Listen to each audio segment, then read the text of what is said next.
Another North London derby is upon us, and Julien Laurens is joining me as we look ahead to this one. Jules, we know the issues that Arsenal have had, and they seem to have at least answered some questions in their last run of form. But Spurs, oh my goodness, a lot of questions there, and on Jose Mourinho. So, would you think the pressure is more on Spurs going into this one to pull out a result? Oh, 100%. Definitely. The pressure will be on them.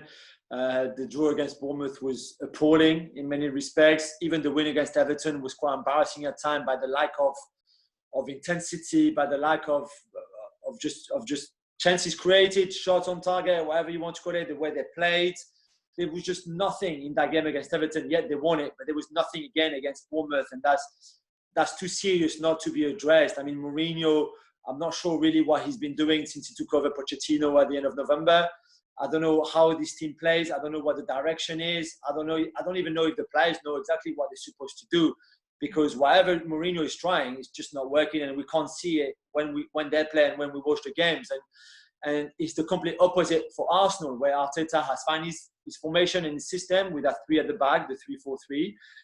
They have direction. They know exactly how they want to play, what they have to do, the way they have to press, the way they have to switch play, how the chances will come. They've got good young players who are having a breakthrough, like Bukayo Saka, of course. They've got more experienced players. I was going to say older players like Chaka, who've come back to a very decent level, Ceballos as well.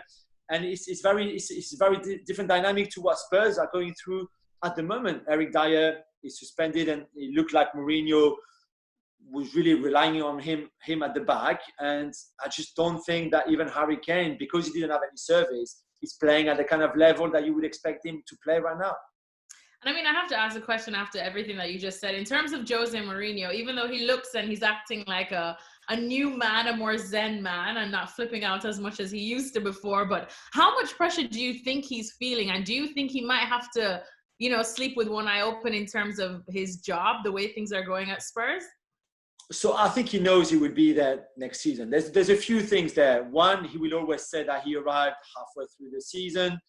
I think he took over, they were 11th in the table. So it's a slight improvement if you look at where they are now compared to where he took over. And he would always point that out for sure. He would always say that he needs a summer, full summer, pre-season, or what will look like a pre-season this year, whatever.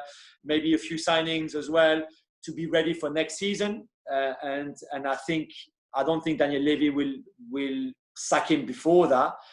However, I think the pressure will come in September when the next season starts, because there won't be any excuses now. There won't be any, but I took over halfway through. These are not my players.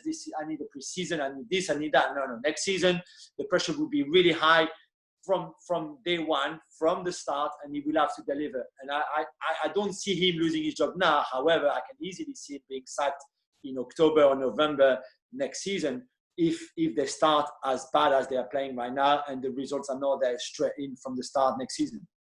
Well, they say with derbies that, the rule book and the form book goes out the window, and this is probably no less, considering we are still coming off of this coronavirus pandemic break. But how do you see this one going, Jules? Give me a prediction.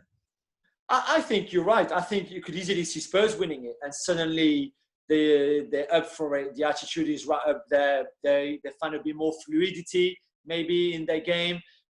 Maybe Mourinho changes a few things in the formation or in the players that he will start from kickoff, and they have a very good game. And like you said, it's a derby. Surely the attitude has to be much better than what we saw against Bournemouth last night. And then they win it, and then it's a very different story.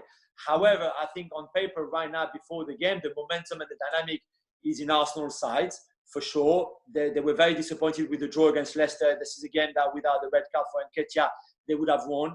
I'm pretty sure of it. And that was on the back of 4 wins in a row before that. So I think the momentum is with Arsenal. The confidence is surely with Arsenal. But you could not take away from Spurs the fact that they can come back and win that game, because it's a derby. And Harry Kane always scores in a derby against Arsenal. So you could see a Harry Kane goal, Aubameyang goal probably as well. You know what? I will go for a draw. I think this one will finish 1-1, and no one will really be happy with it, but no one will be too disappointed either. Thanks so much for watching ESPN on YouTube. And for more sports highlights and analysis, be sure to download the ESPN app. And for premium content and live streaming, subscribe to ESPN Plus.